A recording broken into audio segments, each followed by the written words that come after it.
Well, the one thing that occurs to me is saying this, and we're slightly getting off the point, is that Afghanistan is one of the world's largest producers of the drugs that you're saying. Isn't that ironic? Isn't that ironic? Don't you think that's very ironic? Do you think that those people really want to produce opium? Do you think that most people... there was on a BBC documentary, they had one of these farmers who told this BBC interviewer, and it was shown just recently. He said, we don't want to grow these drugs, but help our country so that we can grow wheat. Help us. This country was destroyed. Right.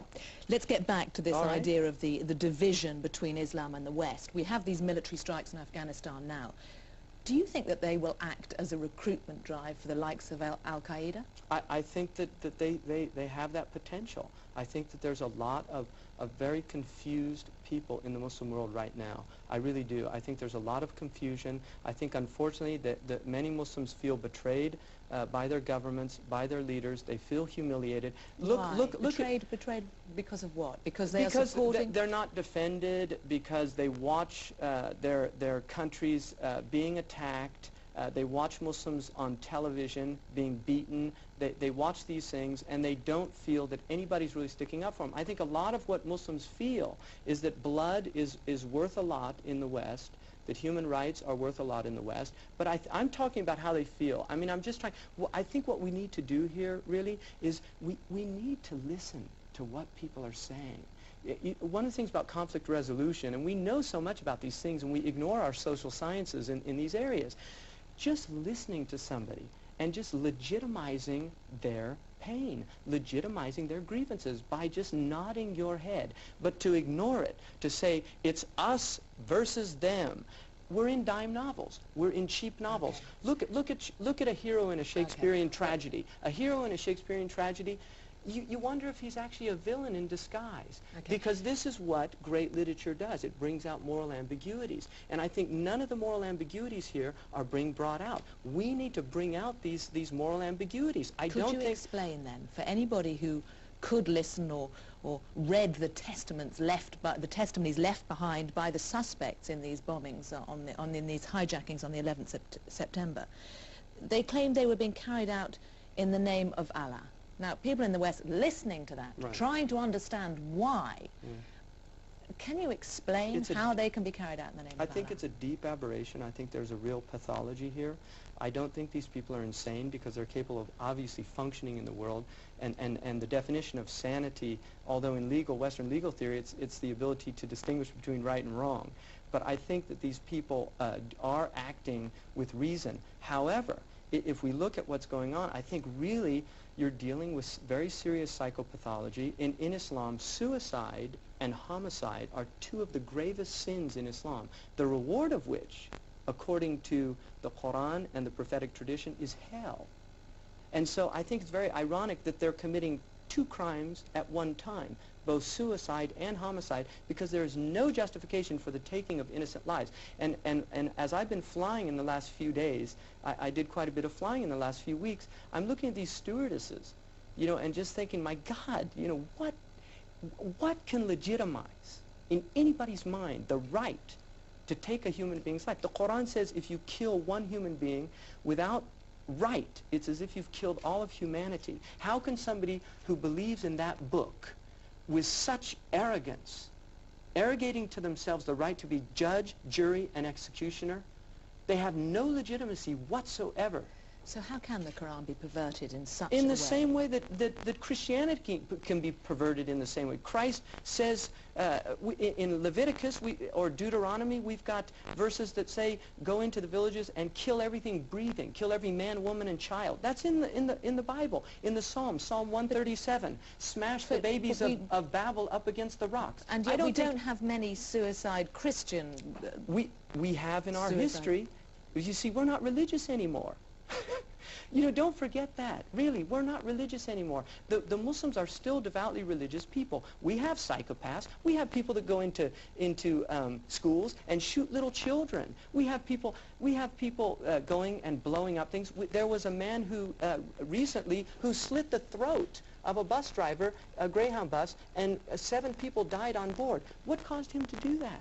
I mean, these are problems, aren't they? They're human problems. Unfortunately, religion is a wonderful refuge for psychopaths. So what is the role of Islamic clerics here? I think the role is to clarify to the majority of Muslims, the vast majority, because these are a statistically insignificant group of people.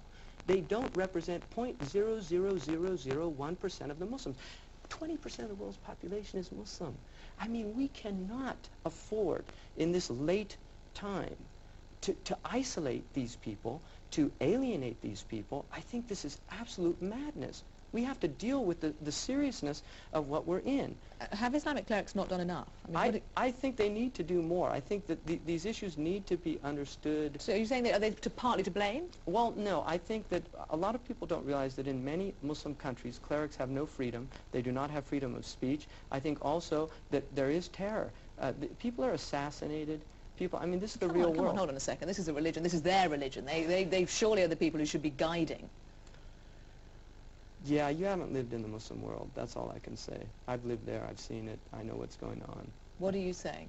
I'm saying that the voices of religion have been, legitimate voices have been stifled to such a degree in many of these countries that these type of people begin to speak for the Muslims, and that is a tragedy. This was reported in U.S. News and World Report by a professor from Duke University, a Christian professor, who said, we have not done enough to put pressure on Muslim lands to encourage the promotion of traditional Islam. People don't realize that most of the traditional teaching institutions in the Muslim world were dismantled. But surely it's down, if the mad mullahs, as you seem to be saying, have control of the image of Islam around the world. They're not mad mullahs. These people aren't scholars. They really aren't. I mean, some of them memorize the Quran, but they don't understand the Quran. So why isn't the rest of the Islamic faith saying, hold on a second, coming out more? I mean, it's something that Margaret Thatcher made the point about. The British Muslim clerics should have come out more strongly, and I know you had sympathy with that view.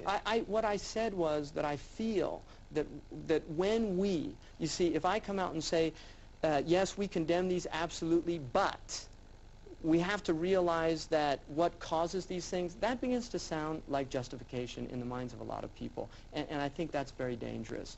I think...